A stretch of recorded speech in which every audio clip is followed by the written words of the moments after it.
Welcome to Clunes, a community of about 1,800 people, with a rich history and where the Victorian gold rush began.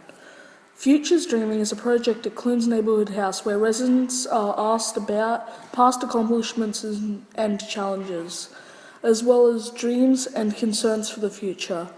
And through listening, we've discovered some common themes. We're a community that chooses to be different. Changes in the modern world are coming fast and fierce. How do we adapt to change, whether global or local? How do we preserve the things and ways that make Clunes a good place to live? Futures Dreaming asks some local residents for their thoughts.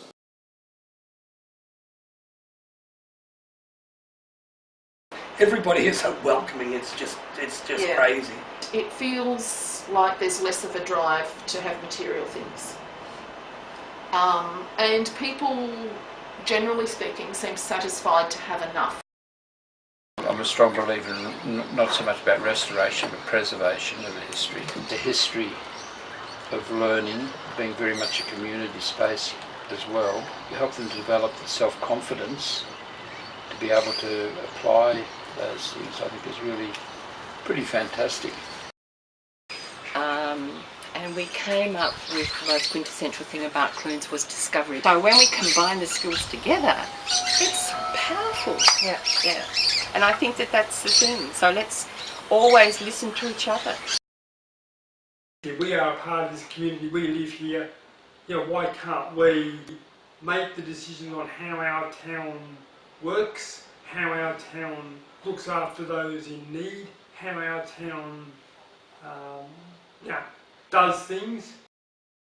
Yeah, but I think it's really important to ensure that Clunes is maintained as that country living place you want to live.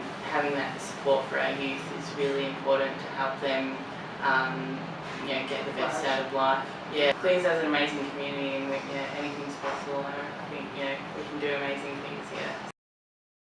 I think that public consultation is really very valuable in the process of public art. And even that in itself is an important engagement with people.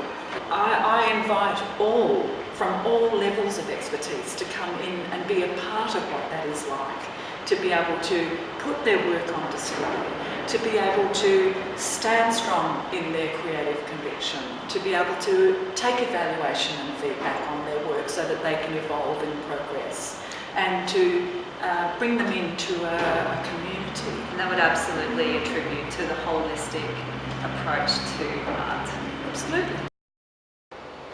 Invite these young people into appreciating that these connections do exist out of goodwill, and people putting effort into what means a lot to them, and then that encourages students to think the same for themselves.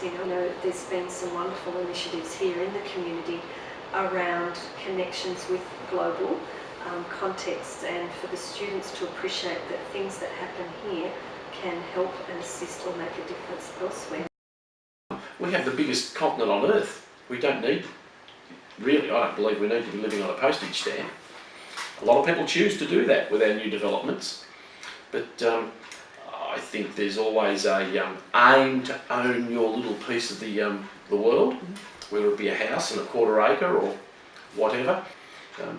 We all thrive and we all survive on the interactions we have with other people.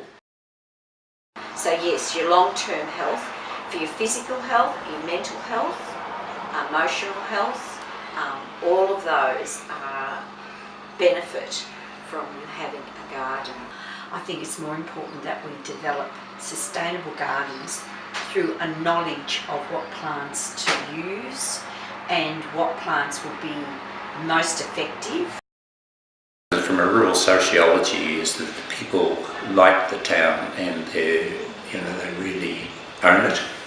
Let's say you want to have a garden shop or something or other, you're just going to run out of space if you double the size of the town. So there's big planning issues. When you're doing foresighting, one of the things that they say is that you can't predict the future, but just be prepared. And that's what I think this should do.